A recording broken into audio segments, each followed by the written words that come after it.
अरे एक मिनट सुनो आप, मैं बता रहा हूँ 543 को लागू करने के लिए भी तो अमेंडमेंट लाना पड़ेगा। तैयार नहीं है, नहीं है तैयार नहीं है। वो गिराने के बाद वो जश्न मनाने लगे। आश्चर्य हुआ हमें कि भी महिलाओं को प्रतिनिधित्व मिलने वाला था। प्रधानमंत्री जी को आतंकवादी कहना और वो भी कांग्रेस के राष्ट्रीय अध्यक्ष के द्वारा, हम घोर निंदा करते हैं।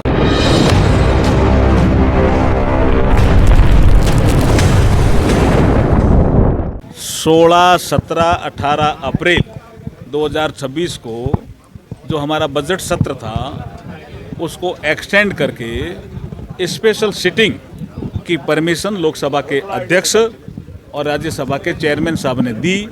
उसके तहत 16 अप्रैल को हम लोकसभा में एक अमेंडमेंट लेकर के आए जिसको हम कहते हैं 131वां संविधान संशोधन विधेयक, जिसके तहत हमारी लोकसभा की सीटें बढ़नी थी। जो एग्जिस्टिंग सीट थी उसके जस्ट 50% एंड अबाउ एक फॉर्मूला था जिसके तहत सीटें बढ़नी थी।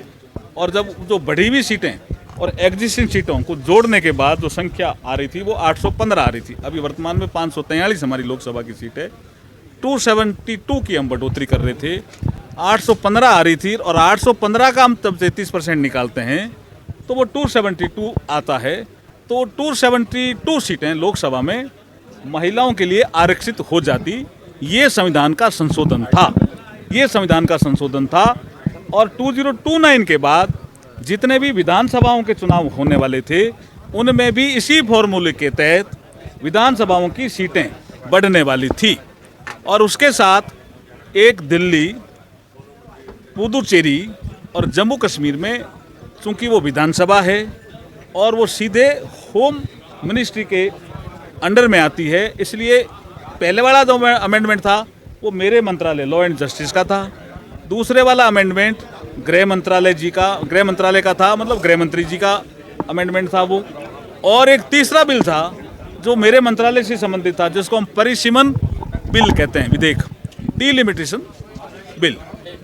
वो डिलिमिटेशन जो बिल है उसके तहत ये प्रावधान है कि चीफ जस्टिस जितने भी हमारे सुप्रीम कोर्ट के जज हैं उनमें से किसी एक को नामित करते हैं। उसमें प्रावधान है बिल में कि या तो सिटिंग जज सुप्रीम कोर्ट का, चीफ जस्टिस ऑफ इंडिया किसी को भी नामित करें भी ये रहेगा, वो तो चेयरमैन होता है। और एक चीफ इलेक्शन कमिश्नर या इलेक्शन कमिश्नर, दोनों में से एक होता है, वो भी नामित कर सकते हैं, खुद भी रह सकते हैं, नहीं तो एक इलेक्शन कमिश्नर, उनके दो और हैं साथ में, उनमें से किसी एक को रख सकते हैं। और जब वो राज्यों में जाता है डिलिमिटेशन कमीशन तो उस राज्य का स्टेट इलेक्शन कमिश्नर उसका मेंबर होता है। 5 MP उस राज्य के एसोसिएट मेंबर होते हैं, 5 MLA उस राज्य के MLA और MLC एसोसिएट मेंबर होते हैं। यही प्रावधान जब जब डिलिमिटेशन हुआ है इस देश में तब रहा है और इसी प्रावधान के तहत ही हम बिल लेकर के आए थे।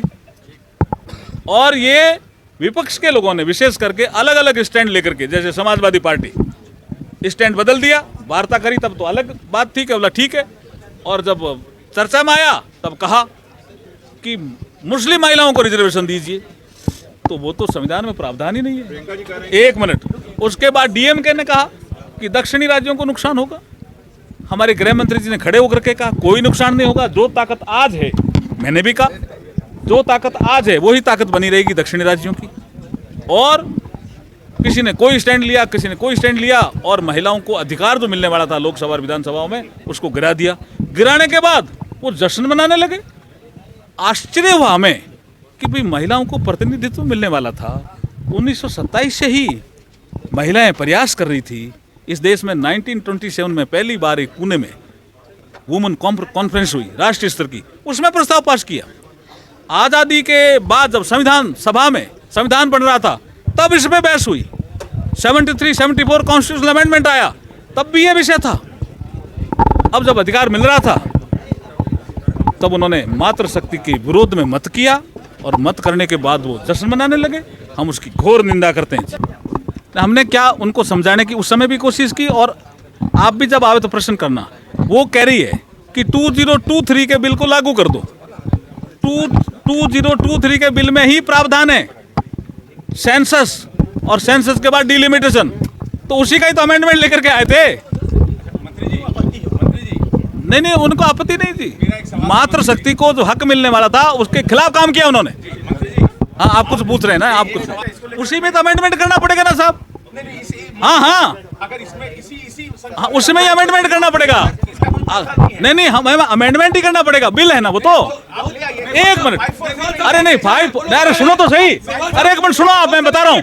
543 को लागू करने के लिए भी तो अमेंडमेंट लाना पड़ेगा। कहाँ तैयार है? तैयार नहीं है, नहीं है, नहीं है तैयार नहीं है वो कह रहे हैं हम किसी भी तरह का अमेंडमेंट नहीं लाने देंगे और डिलिमिटेशन नहीं बनाने देंगे। वो भी डिलिमिटेशन एक्ट के साथ आएगा, वो भी डिलिमिटेशन एक्ट के साथ आएगा। वो तैयार नहीं है, वो महिलाओं के विरोध में बोल रहे हैं जी, वो महिलाओं के विरोध में बोल रहे हैं, तैयार नहीं है वो। ममता जी कह रही है बंगाल में कि हम जीत जाएंगे तो दिल्ली छीन लेंगे। वो तो अभी पता चलेगा, बंगाल का रिजल्ट आएगा तो। ममता जी की सत्ता जारी है कि घोर निंदा करते हैं एक प्रधानमंत्री जी को आतंकवादी कहना, और वो भी कांग्रेस के राष्ट्रीय अध्यक्ष के द्वारा। हम घोर निंदा करते हैं, खड़गे जी को माफी मांगनी पड़ेगी।